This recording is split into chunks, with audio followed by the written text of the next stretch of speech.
सौर मंडल में सबसे बड़े विशालतम ग्रहों में से एक देवगुरु बृहस्पति है। इनके गुरुत्वाकर्षण का प्रभाव इतना ज्यादा होता है कि हमारे पृथ्वी के गुरुत्वाकर्षण से लगभग 2.5 गुना ज्यादा देवगुरु बृहस्पति का गुरुत्वाकर्षण देखा गया है। अब उसी ग्रेविटी को अपने अंदर समेटे हुए अतिचारी अवस्था पर देवगुरु बृहस्पति का आगमन वृश्चिक राशि के भाग्य के घर पर होने जा रहा है और ये तारीख होगा 18 अक्टूबर सन 2025 का दिन। बड़े बड़ाई न करे, बड़े न बोले बोल, हीरा भैया कब कहे, लाख टका मेरो मोल। ठीक ऐसे ही देवगुरु बृहस्पति हैं। जहां बैठते हैं और जहां दृष्टि पड़ जाती है वो स्थान निहाल हो जाता है, अर्थात पवित्रता से युक्त हो जाता है। कहा गया है कि जहां गुरुदेव होते हैं वो स्थान बड़ा बन जाता है। तो दूसरे तरफ ये भी कहा गया है कि दीपक तले अंधेरा, अर्थात क्या है इसका प्रभाव और कैसे इस दीपक तले अंधेरा का जो वातावरण बनने जा रहा है, या फिर कहां पर हमको प्रकाश मिलेगा। आप एक दीपक जला तो देंगे और उस दीपक से आप देखेंगे कि चारों तरफ उजाला हो जाता है, लेकिन स्वयं दीपक तले अंधेरा हमको नजर आता है। ये गुरु की प्रभुत्वता ही नहीं तो और क्या है। जो प्रकाश हमको मिलने जा रहा है, आप देखिए 18 तारीख को जिस दिन इसका प्रभुत्वता प्रारंभ होगा गुरु का, वो समय होगा ठीक एक ऐसा समय जहां पर बुध, मंगल, राहु और शनि जैसे बड़े ग्रह भी गुरु के ही नक्षत्र पर मौजूद रहेंगे। ऊपर से गुरु भी अपने ही स्वयं के नक्षत्र पर रहेंगे। चंद्रमा जो किसी के पकड़ में नहीं आता, उसी चंद्रमा पर ये अधीन होकर के उच्चस्थ पोजीशन को प्राप्त करेंगे और वही अतिचारी अवस्था का जो एक प्रभाव है वो आपके जीवन पर मिलने जा रहा है। इन सभी बातों को समझने के लिए हमने 3 भागों में इस वीडियो को विभक्त किया है, अर्थात 3 तारीखें आपके समक्ष रहेगा, क्योंकि इसी बीच देवगुरु बृहस्पति वक्री होकर के एक घर पीछे भी प्रवेश करेंगे आपके अष्टम भाव पर। पहली जो तारीख होगी वो तारीख है 18 अक्टूबर से लेकर के ठीक 5 दिसंबर सन 2025 तक का समय। इस बीच देवगुरु बृहस्पति हमारे भाग्य भाव पर उपस्थित रहेंगे और ठीक यहां से इनकी जो दृष्टि पड़ेगी वो कहीं और नहीं, स्वयं वृश्चिक राशि पर ही पड़ेगी। स्वयं धर्म के स्थान पर है और यहाँ पर ये बन जाता है धर्म त्रिकोण, अर्थात धर्म त्रिकोण पर स्वयं धर्म के कारक ग्रह मौजूद रहेंगे। आपके अपने राशि पर दृष्टि रहेगी, हमारा कॉन्फिडेंस अच्छा रहेगा।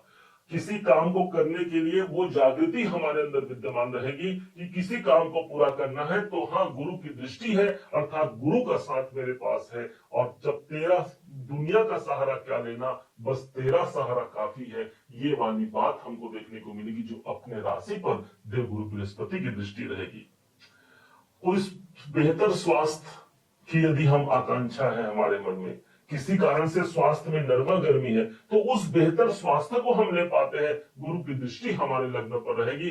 दूसरी दृष्टि पंचम भाव पर आ रही है, पंचम भाव से जुड़े हुए कार्य हमारे पूर्ण होंगे, क्योंकि नवम दृष्टि को माना गया है भाग्यवर्धक दृष्टि। और भाग्य का साथ हमको कहाँ मिल गया, हमारे पंचम भाव में। यदि आप विद्यार्थी हैं, शिक्षा में एक उन्नति को प्राप्त कर रहे हैं, यदि आप शिक्षण संस्थान में काम कर रहे हैं, वहां उन्नति का दायरा देखने को मिलेगा।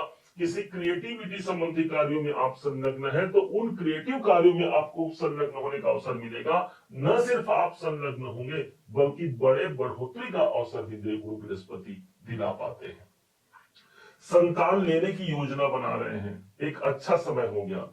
संतान के कैरियर को लेकर के यदि कोई हमारे मन में कामना है तो निश्चय जानिए उनके कैरियर के लिए अच्छा हो गया। आप स्वयं विद्यार्थी हैं तो उच्च शिक्षा तक आप जोड़ पाते हैं, ये गुरु का आशीर्वाद है। अब फिर अगला डेट स्टार्ट होता है और वो डेट आता है ठीक 5 दिसंबर सन 2025 से लेकर के 2 जून सन 2026 तक का समय। इस समय पर होगा ये देवगुरु बृहस्पति वक्री होकर के जहां से इन्होंने यात्रा की शुरुआत की थी वहीं पुनः फिर से ये वापस चले जाएंगे, क्योंकि इन्होंने 4.5 महीने का कार्यकाल पूरा किया था और प्रवेश कर गए थे हमारे भाग्य भाव पर। आप ऐसा जानिए कि आपने अपने एक खूबसूरत घर को बनाने के लिए किसी कुशल कारीगर को आपने कॉन्टेक्ट दिया है। अब वो कारीगर उस घर को तो बना दिया, लेकिन वो जल्दीबाजी में, चूंकि देवगुरु बृहस्पति अभिचारी है, जल्दीबाजी में 4.5 महीने में ही उस घर को कंप्लीट करके वो आगे बढ़ गए। अचानक उनको याद आता है कि शायद मैं कुछ भूल गया हूं, उस घर में मुझे और कुछ करना था, और पुनः फिर से वक्री गति पर आकर के देवगुरु बृहस्पति अष्टम भाव पर हो जाते हैं। जनरली होता नहीं है कि कोई ग्रह जब वक्री हो तो एक घर पीछे ही प्रवेश कर जाए, लेकिन देवगुरु बृहस्पति एक घर पीछे आएंगे और जो अष्टम भाव है वहां पर आकर के कहा गया है स्थान हानि करे जीवा। इसका मतलब हानि किस स्थान की करेंगे? अष्टम भाव की। मतलब ये हो गया जो हमारे रुकावट, परेशानी, तनाव, डिप्रेशन है उसकी हानि कर रहे हैं ना, तो ये तो हमारे लिए अच्छा हो गया ना कि हमारे रुकावटों से मुक्ति गुरुदेव दिलाने के लिए आए हैं। बड़ी बात यह हो गई कि इनके पास जो दृष्टि है वो सीधे फिर से पहुंचेगी 12वें घर पर, अर्थात 12वां घर आपका इन्वेस्टमेंट है, वहां से आप जुड़ सकते हैं।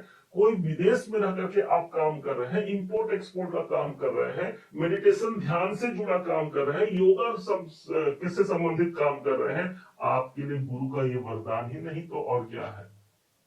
अष्टम भाव पर गुरु रहेंगे, आप गुप्त ज्ञान विज्ञान के प्रति इस समय पर आकर्षित हो सकते हैं, ज्योतिष के प्रति आपकी जिज्ञासा जागृत होगी, और वहां से ये देवगुरु बृहस्पति हमको समर्थन देते हुए हमारे जो विराम लगे हुए कार्य है उसको एक नया आयाम प्रदान करने के लिए ही देवगुरु बृहस्पति का पुनर्आगमन होगा हमारे अष्टम भाव पर।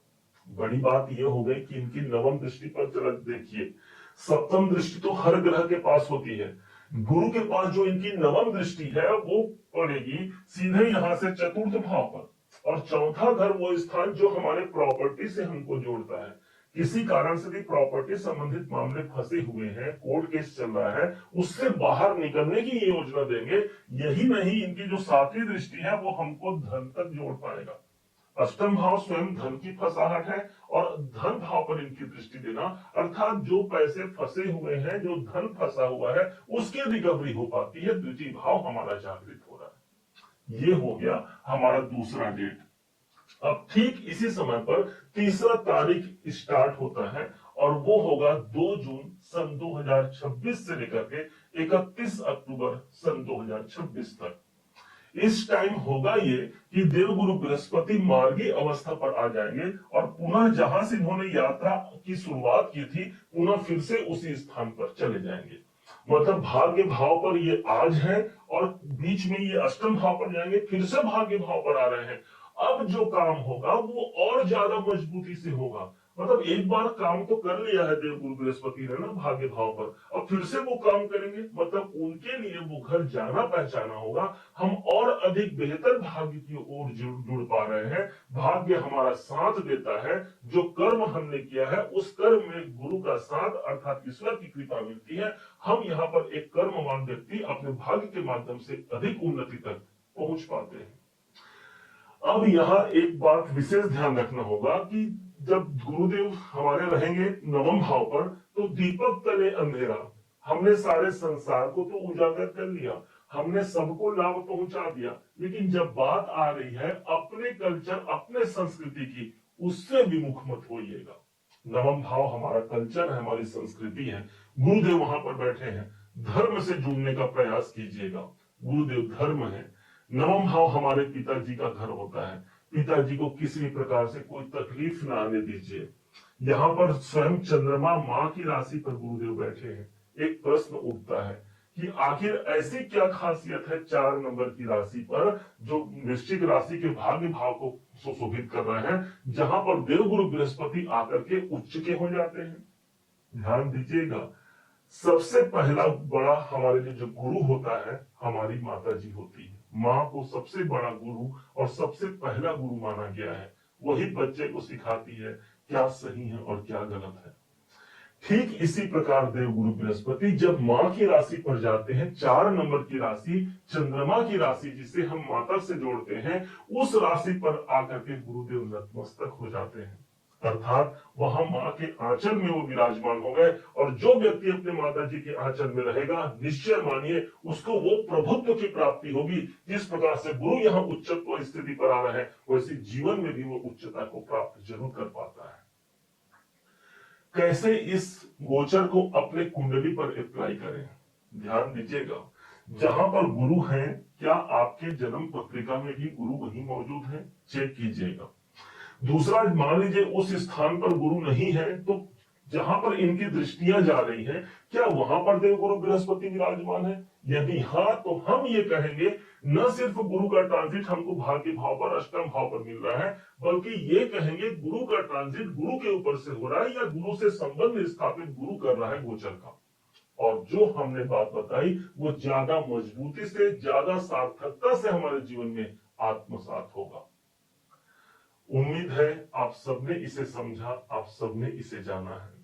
यदि आप इसे समझा है, जाना है, और मेरे समझाने का प्रयास यदि आपको सार्थक लगा हो, मेरे समझाने का तरीका यदि आपको सार्थक लगा हो, तो हर बार की भांति इस बार भी अपना प्यार भरा लाइक और कमेंट करना कभी मत भूलिएगा।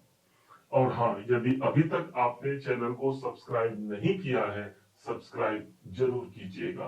पुनः एक बार फिर आप सभी का दिवस बहुत मंगलमय हो, इन्हीं शुभकामनाओं के साथ। जय श्री राम।